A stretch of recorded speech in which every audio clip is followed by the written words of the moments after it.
So students, ఇప్పుడు నేను మీకు పరిచయం చేయబోయే వ్యక్తి సార్ వచ్చేసి dean engineering and science G D Goenka university. Sir ఈరోజు మార్నింగ్ నుంచి చాలా బిజీగా ఉన్నారు. కానీ ఎట్టి పరిస్థితుల్లో ఈరోజు మేము కలవాలి సార్. చాలామంది పేరెంట్స్ ఇక్కడ మీరు ఉన్నారని తెలిసిన తర్వాత నన్ను చాలామంది ఫోన్స్ ద్వారా మెసేజ్ ద్వారా అడుగుతున్నారు కాబట్టి జీడి గోయంకా యూనివర్సిటీ అందిస్తున్న కోర్సెస్ ఏంటి, అదేవిధంగా ఇక్కడ ఉన్నటువంటి కోర్సెస్ యొక్క స్పెషాలిటీ ఏంటి. ఎందుకంటే సార్ వచ్చేసి ఆర్టిఫిషియల్ ఇంటెలిజెన్స్లో పిహెచ్డి చేశారనమాట. సార్ వచ్చేసి డాక్టర్ తమ్మిరెడ్డి గారు. సార్ వచ్చేసి మన ఆంధ్రప్రదేశ్ వైజాగ్ వాస్తవ్యులు.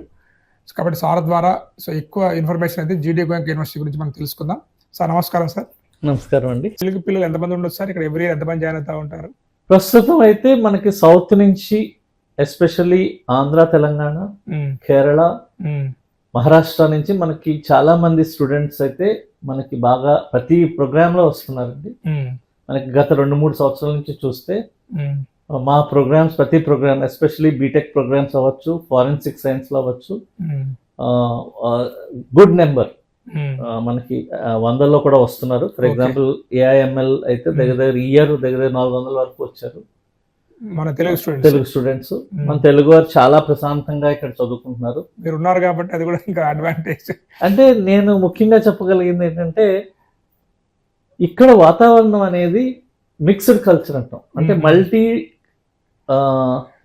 మల్టీ కల్చర్, అంటే ఇట్స్ మల్టీ నేషనల్ కల్చర్. ఎందుకంటే మాకు ఇటు నార్త్ స్టూడెంట్స్ ఉంటారు, ఫారెన్ స్టూడెంట్స్ ఉంటారు, సౌత్ ఇండియన్ స్టూడెంట్స్ ఉంటారు. సో వీళ్ళు మనకు north student usually they are good in communication. Foreigners వాళ్ళు అటు ఇటుగా ఉంటారు. కొంతమందికి లాంగ్వేజ్ వీక్నెస్ ఉంటుంది, స్పోర్ట్స్ లో చాలా యాక్టివ్గా ఉంటారు. మన సౌత్ నుంచి వచ్చిన వాళ్ళకి సబ్జెక్ట్ నాలెడ్జ్ ఉంటుంది, బట్ కమ్యూనికేషన్ స్కిల్స్ లో ల్యాక్ అవుతారు, వాళ్ళ డ్రెస్ సెన్స్ లో ల్యాక్ అవుతారు, హెయిర్ స్టైల్ లో ల్యాక్ అవుతారు. ఈ ముగ్గురు కళ్ళ వల్ల ఏమవుతుందంటే వీళ్ళకి ఎవరికి వాళ్ళ యొక్క వీక్నెస్ లో అర్థం చేసుకుని మిక్స్ తోటి అందరూ ఇంప్రూవ్ అవుతారు. So kind of correct mix అనేది ఉండడం వల్ల ఎప్పుడూ అడ్వాంటేజ్. ఇప్పుడు మనం ఒక ఆంధ్రప్రదేశ్కి చెందిన పిల్లవాడు లేదా తెలంగాణకు చెందిన పిల్లవాడు ఆడు హైదరాబాద్లోనో విజయవాడలోనో చదవడం వల్ల ఏమవుతుందంటే అదే మూసలో ఉంటారు తప్పించి కొత్తదనం అనేది ఆస్వాదించలేదు. ఆ ఫియర్, ఆ బిడియం, ఆ ఫ్రీనెస్ అనేది, బిడియం అనేది పోవాలి అంటే వాళ్ళు ఆ ఊరి నుంచి బయటకు రావాలి. అది కూడా కొత్త ప్లేస్కి వచ్చినప్పుడే వాళ్ళు దాన్ని ఆస్వాదించారు. చూశారు సార్, మార్నింగ్ నుంచి నేను క్యాంపస్ చూశాను కదా, మీరు చెప్పింది నాకు కనపడింది. అంటే ఆ రెస్పెక్ట్ కానీ, ఆ కల్చర్ కానీ, ఆ టూనల్ ఇటు మిక్స్ మొత్తం ఉన్నారు అనమాట. యాజ్ ఎ పేరెంట్గా అడుగుతున్నాను సార్, నేను సౌత్లో అన్ని కాలేజీలు ఉంచుకొని ఇంత దూరం మా పిల్లల్ని మేము ఎందుకు పంపిస్తే మాకు జరిగే బెనిఫిట్ ఏంటి ఇక్కడ? సార్ ఇంజనీరింగ్ అవ్వచ్చు, సైన్స్ అవ్వచ్చు, ఇది 3 నుంచి 4 సంవత్సరాల ప్రోగ్రామ్ అండి. అండ్ ఎప్పుడు తల్లిదండ్రులు పిల్లల్ని బయటికి పంపిస్తున్నారంటే 17 ఏళ్ళు దాటిన తర్వాత. అంటే ఒక స్టూడెంట్ అవ్వచ్చు, విద్యార్థి 17 ఏళ్ళ తర్వాత ఒకే ప్లేస్లో మన ఇంటి దగ్గర నుంచి వెళ్ళడం వల్ల అతనికి కొత్తదనం అనేది నేర్చుకోలేదు. అతను ఒకసారి ఇల్లు వదిలి బయటకు వచ్చినప్పుడే ప్రపంచాన్ని చూస్తాడు. ఈ జ్ఞానం అనేది బుక్స్లో ఉంటుందని మనం అనుకుంటాం, కానీ వాళ్ళు బయటకు వచ్చి ప్రపంచాన్ని చూసి వేరే వాళ్ళతో ఉన్నప్పుడే వాళ్ళ జ్ఞానం వస్తుంది. అది ఒకటి. ఇంకొకటి ముఖ్యంగా చెప్పుకోవాల్సింది, సౌత్ నుంచి నార్త్ ఎందుకు రావాలి. ఇప్పుడు ట్రెండ్, ఒకప్పుడు ట్రెండ్, నేను ఇంజనీరింగ్ చేస్తున్నప్పుడు ట్రెండ్ ఎక్కువగా వెళితే కర్ణాటక వెళ్ళేవారు, లేదు మహారాష్ట్ర వెళ్ళేవారు. అవును సార్. తర్వాత ట్రెండ్ తమిళనాడుకి మూవ్ అయింది. ఇప్పుడు ట్రెండ్ అంతా కూడా Delhi, especially Delhi and NCR రావాల్సి వచ్చింది. ఓకే, మెయిన్ కారణం ఒకటి ఏంటంటే మల్టీ కల్చరల్ ఎన్విరాన్మెంట్. అంటే ఇక్కడ మనకి north Indian students, foreign students and south Indian students, ఈ కలయిక అనేది ఒక రకమైన ఎన్విరాన్మెంట్ అని క్రియేట్ చేస్తుంది. ఇక్కడ ఎలాంటి చెడు జరగదు, ఎందుకంటే ఎవరి లిమిట్స్ లో వాళ్ళు ఉంటారు.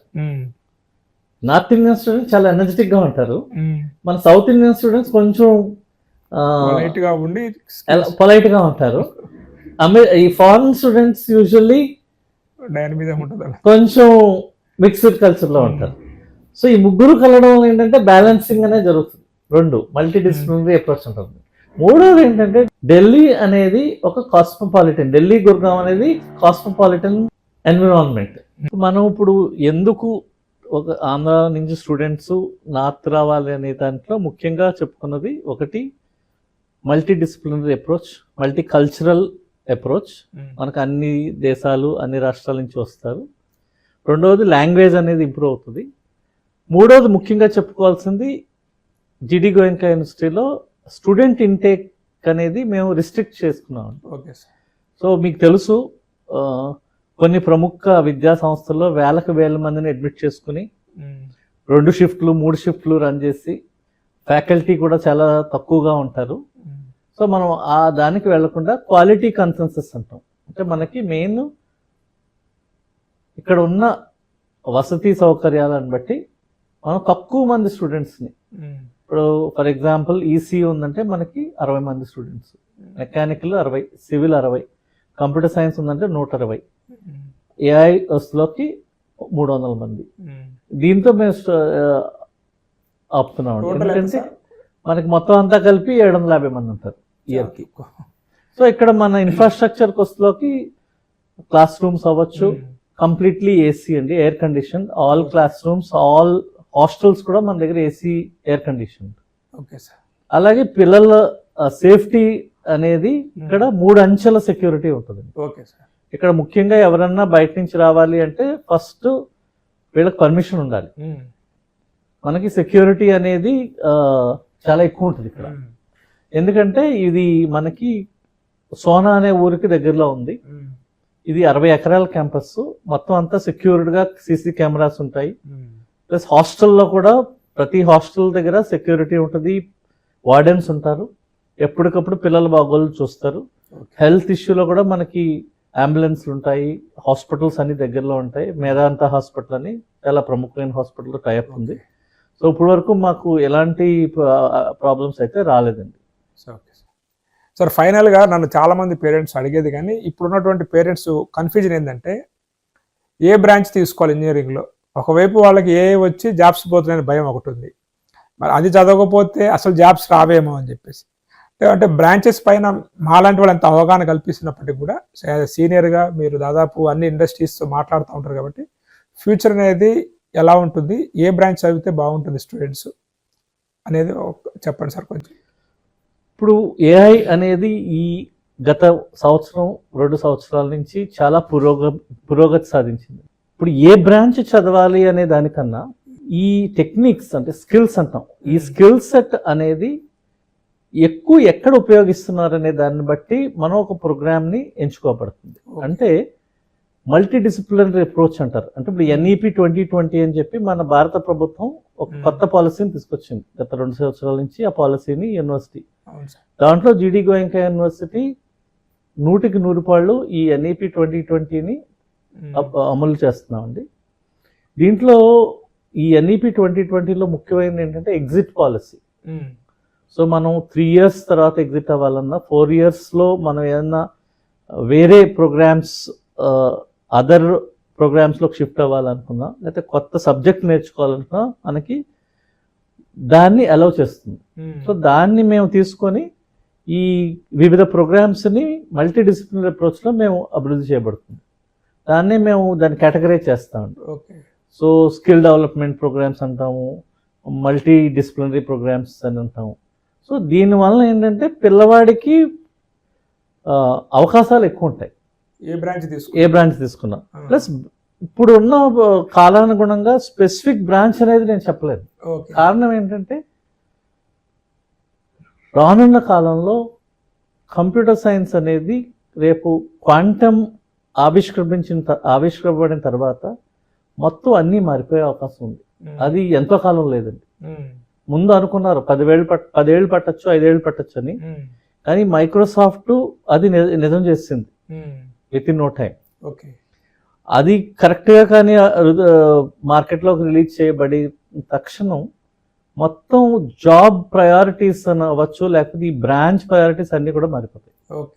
సో ఎవరైతే ఫిజిక్స్ బేస్ బాగున్న వాళ్ళు బీటెక్ కంప్యూటర్ సైన్స్ కానీ విత్ క్వాంటమ్ కంప్యూటింగ్ స్పెషలైజేషన్స్ కానీ, లేదు బీటెక్ ఎలక్ట్రానిక్స్ విత్ క్వాంటమ్ తీసుకుంటే ఫ్యూచర్లో దాంట్లో చాలా అభివృద్ధి చెందే అవకాశం ఉంది.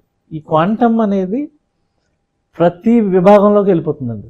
అది నాట్ ఓన్లీ ఒక ప్రత్యేకమైన ప్రోగ్రామ్ కానీ నేను చెప్పట్లేదు.